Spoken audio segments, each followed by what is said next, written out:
Voilà, vous pouvez vous présenter. Voilà. Donc merci. Je m'appelle Abdou Karim Khan. Je travaille à Dakar et je prends le train chaque jour, du lundi au vendredi.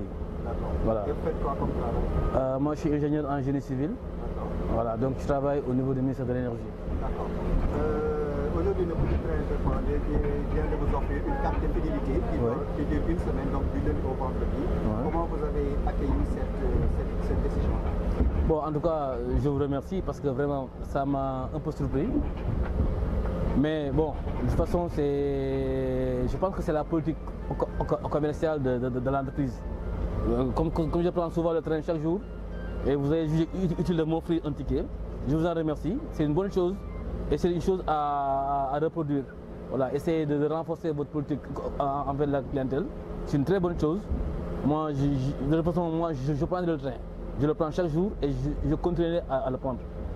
Mais même s'il y a des choses à améliorer, comme par exemple le temps, si vous pouvez faire que le train arrive plus tôt à Thiès et plus tôt à Dakar, ce serait une très bonne chose.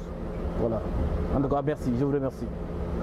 Au niveau des innovations, le petit train de banlieue partait à Tivaouane les lundis, mercredis et vendredis. À partir du lundi 12 mars, le train va aller tous les jours à Tivaouane, c'est-à-dire du lundi au vendredi comme il le fait à Thiès. Mais dans cette même lancée d'innovation, le petit train de banlieue voudrait aussi qu'il y ait un départ, par exemple, pour Tivaouane et un départ pour Thiès, pour permettre aux Thiessois d'arriver plus tôt. Qu'est-ce que vous pensez aussi de ce... Ah, ça c'est une trop bonne nouvelle. Ça, c'est une nouvelle que vraiment j'accueille à bras ouverts et j'applaudis. Parce que c'était notre principal souci, que le train arrive plutôt à Dakar. Donc là, vous nous donnez une information capitale et très importante pour la clientèle. Vraiment merci. Et nous vous encourageons aussi, voilà, à aller à l'avant, quoi. Voilà, merci. Un peu sur votre histoire personnelle avec le train, depuis quand avez-vous commencé à prendre le train? Qu'est-ce qui vous a poussé à prendre le train? Pourquoi vous continuez à prendre le train? Voilà, moi personnellement, je suis véhiculé. Je garde mon véhicule à la gare de Thiès. Bon, je faisais la navette, mais vu la distance, et vraiment, c'est pénible pour moi, quoi. J'ai jugé plus efficient et plus efficace de garer mon véhicule, de prendre le train, après au retour, je prépare mon véhicule. Et je rentre tranquillement chez moi. Voilà. Et je vois que c'est plus intéressant, quoi. Merci, monsieur Pierre. Voilà, je vous remercie.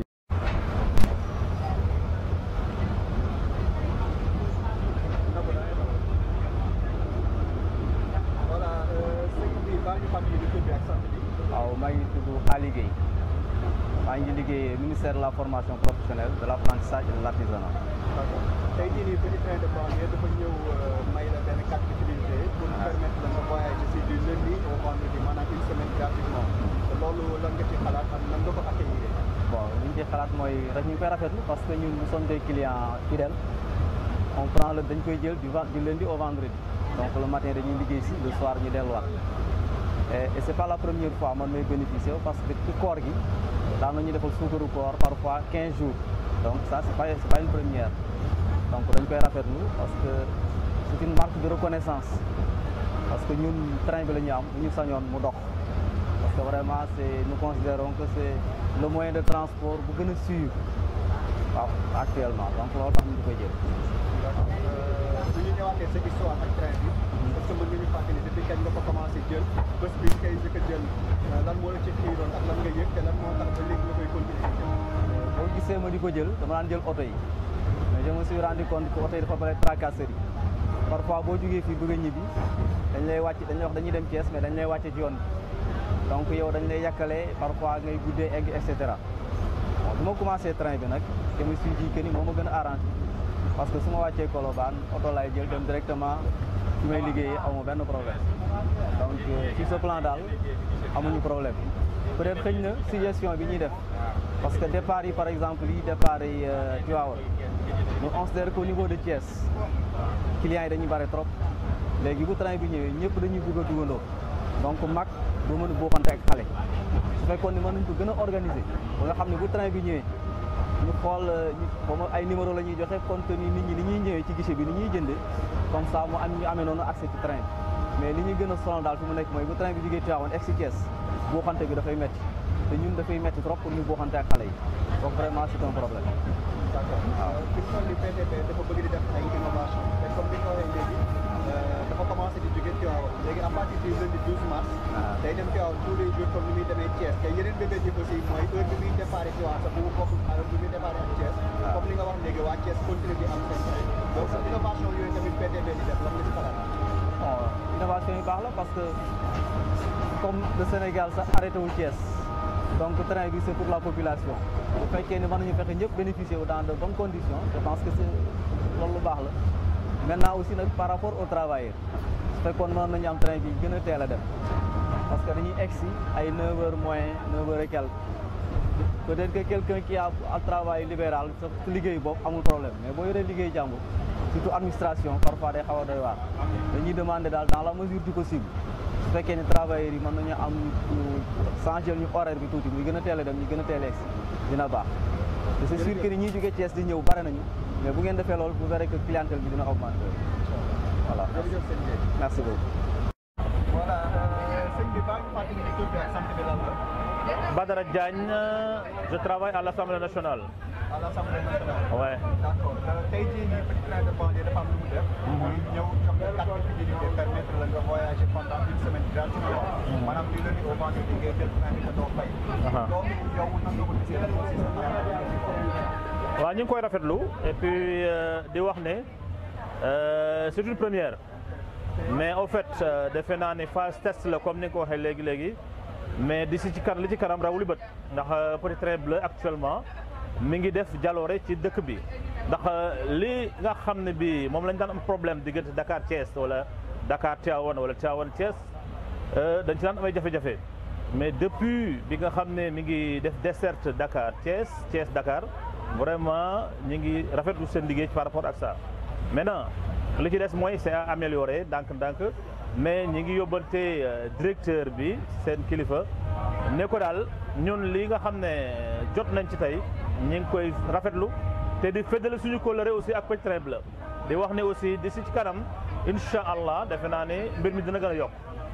comme ni nga ko waxee c'est une première est-ce que lu la bett la wala peut-être bettuma parce que petit train bleu yàgg naa ci depuis 99 ni ma koy waxee y a des anciens ñi nga xam ne depuis 99 ñi ngi koy jël donc ñun fidélité daf ñu ci boole ba tax na li ngeen def nii mooy li ma wax léegi dafa bokk ci li nga xam ne suñu diggante ak yéen ndax client bi moo leen fi bàyyi mais ñun itam ñoo yéen lañu fi bàyyi tey ji tey train bi li muy daw Dakar Thiès Thiès Dakar Tivaouane Thiès Thiès Tivaouane day tax ëllëg si biir au moins petit train bleu dina mën a au moins ubbi yenn bunt yi li ñuy wax aussi li muy créé ci emploi am na solo ndax yéen ay ndaw ngeen tey mi ngi leen di jàppale ci ay emploi tey ñaan nañu yàlla aussi mu yokk ko ndax ñaan nañu yàlla jeunes yu bari bu dugg ci petit train bleu su gënee amélioré aussi dinañu jël. bu ñëwee si seen histoire personnelle mën nga ñu fàttali waat depuis kañ nga commencé jël train bi première fois bi ñu koy jël. lan moo la ci xiir lan nga sentir ak lan moo tax boobu ba léegi nga continuer di ko jël.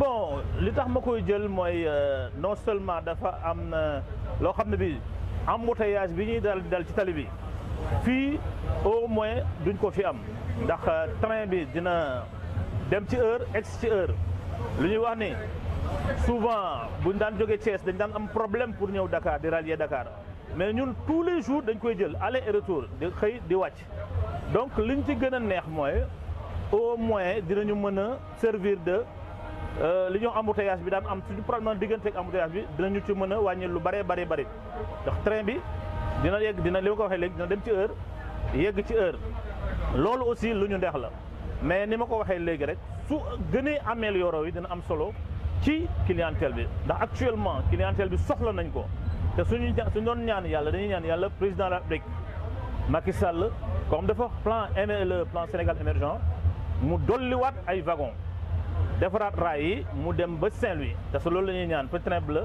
su ko defee yéen itam li ñuy wax emploi bi dina yokk par rapport ak loolu aussi Thiès waay ba dinañ ci gis seen bopp. d'accord côté innovation bi nga doon wax sànq tey petit train de banlieue comme ni nga xamee dafa doon dem Tivaouane lundi mercredi ak vendredi mais léegi à partir du lundi 12 mars. day dem Tivaouane tous les jours maanaam du lundi au vendredi comme ni muy demee Thiès. loolu tamit lan la si xalaat. bon loolu dañ koy rafetlu ndax benn da ngeen ci am ñaan yéen ndax Tivaouane dëkku diine la dëkku Seydi El Hadji Malick déjà li ngeen di def di fa jël ay clients ça vous honore mais dina honorer république bi mais dina honorer le kilifa gi nga xam ne moo leen jiite mais dina honorer aussi le président de la république ndax tey ñi dëgg Tivaouane war a ñëw Dakar dinañ ci gis seen bopp ndax amoon nañ ci jafe-jafe ñoom seen bopp war a jóge ba Tivaouane ñëw Dakar loolu nag bu ngeen ko defee lundi ba vendredi yokkute la ci ñoom mais yokkute la ci yéen ndax tey dëkk la boo xam ne ma ko waxee léegi dëkku diine la te ñaan gi ngeen ciy am rek mën na leen jariñ tey ak ëllëg loolu aussi vraiment ñun ñi nga xam ne dañu nekk des fidèles ci biir ci Trèble la ñu ngi leen ci ñaan di leen ko jàppale di leen wax ni foo leen toog xamal ne ñu ngi seen ginnaaw ndax loolu ngeen def rek Tivaouane bi ngeen koy jëlee léegi am na loo xam ne bi tey bu amoon diggante Touba Thiès wala Touba Dakar comme ni ngeen ko defee am Kaolack aussi ak Dakar dina gën a yokku mais li ngeen def première la mais alhamdulilah rabbil alamin xëy na d'ici quelques années dina am deneen li nga xam ne dina jóge ci dëkku diine yi nag kon donc loolu daal vraiment yéen ñi ngi leen ciy ñaanal di leen ñaanal seen kilifa ngeen wax ni ko nous les gars du Trèble ñi ngi feddali suñu kóllëre te di ñaan yàlla aussi ngeen yokk mbir mi ndax diggante Tivaouane ak Thiès di si kanam defe naa dina gën a yokku wasalaam